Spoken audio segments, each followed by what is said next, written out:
আওয়ামী লীগের গত ১.৫ দশকের শাসনামলে গুম নির্যাতনের ঘটনায় মানবতাবিরোধী অপরাধের মামলায় আসামিদের অব্যাহতি চেয়ে আবেদনের শুনানি শেষ হয়েছে। ১৪ ডিসেম্বর এ বিষয়ে আদেশ দেবেন বিচারপতি গোলাম মর্তুজা মজুমদারের নেতৃত্বাধীন ৩ সদস্যের ট্রাইব্যুনাল। এদিকে জুলাই আন্দোলনের রংপুরের আবু সাঈদ হত্যা মামলায় ২২তম সাক্ষী হিসেবে ট্রাইব্যুনাল ২-এ সাক্ষ্য দিয়েছেন জুলাই যোদ্ধা ও অন্যতম সমন্বয়ক হাসনাত আব্দুল্লাহ। দেখুন সাইদুল ইসলামের প্রক্রিয়াধীন রিপোর্টটি। ক্ষমতাচ্যুত আওয়ামী লীগ সরকারের আমলের গুমের দ্বিতীয় মামলায় আসামি সাবেক প্রধানমন্ত্রী শেখ হাসিনা ও তার প্রতিরক্ষা উপদেষ্টা তারিক আহমেদ সিদ্দিকী সহ ১৩ জন। ডিজিএফআই এর সাবেক ৫ জন মহাপরিচালক সহ ১১ জন সেনা কর্মকর্তাও এই মামলার আসামি। গ্রেপ্তারে থাকা ৩ আসামি major general Sheikh Mohammad Sarwar Hossain, brigadier general Mahbubur Rahman Siddiqui ও ব্রিগেডিয়ার জেনারেল তানভীর মাজহার সিদ্দিকীর উপস্থিতিতে অভিযোগ গঠনের বিরুদ্ধে আসামিদের অব্যাহতি চেয়ে করা আবেদনের শুনানি শুরু হয়। ৩ সেনা কর্মকর্তার আইনজীবী বলেন, যে সময়ের অপরাধের জন্য তাদের অভিযুক্ত করা হয়েছে সে সময় এই কর্মকর্তারা ডিজিএফআই এ যোগ দেননি। সেনা তদন্ত আদালতেও তারা নির্দোষ প্রমাণিত হয়েছেন বলেও জানান আইনজীবী।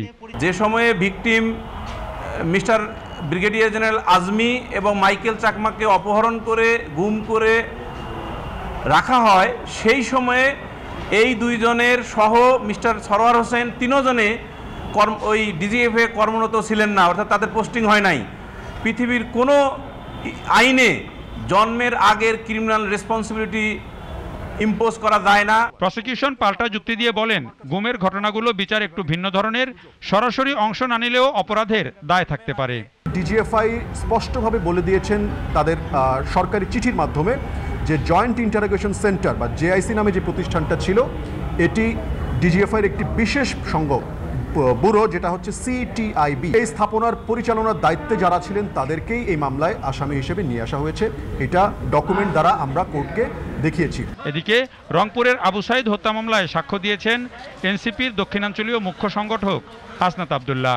জানিয়েছেন জুলাই আন্দোলনের পেছনের নানা ঘটনা। আমরা দেখেছি ব্যুরোক্রেসিকে কয়েকটা রাজনৈতিক দল, আমরা বারবার করে বলছি, রাজনৈতিক দলগুলো দখল করে নিয়েছে গণিমতের মাল হিসাবে। রাজনৈতিক দলগুলো সচিব ডিসি আমলা তারা দখল করে নিয়েছে আগামী নির্বাচনকে সামনে রেখে।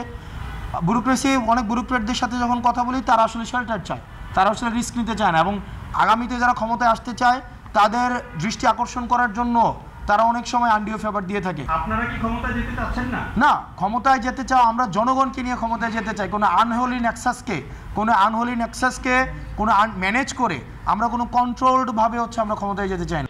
আবু সাঈদের হত্যাকারী ও তার পেছনের দায়ীদের দৃষ্টান্তমূলক শাস্তিও চান জুলাই আন্দোলনের অন্যতম এই নেতা। Saidul Islam, GTV news, Dhaka.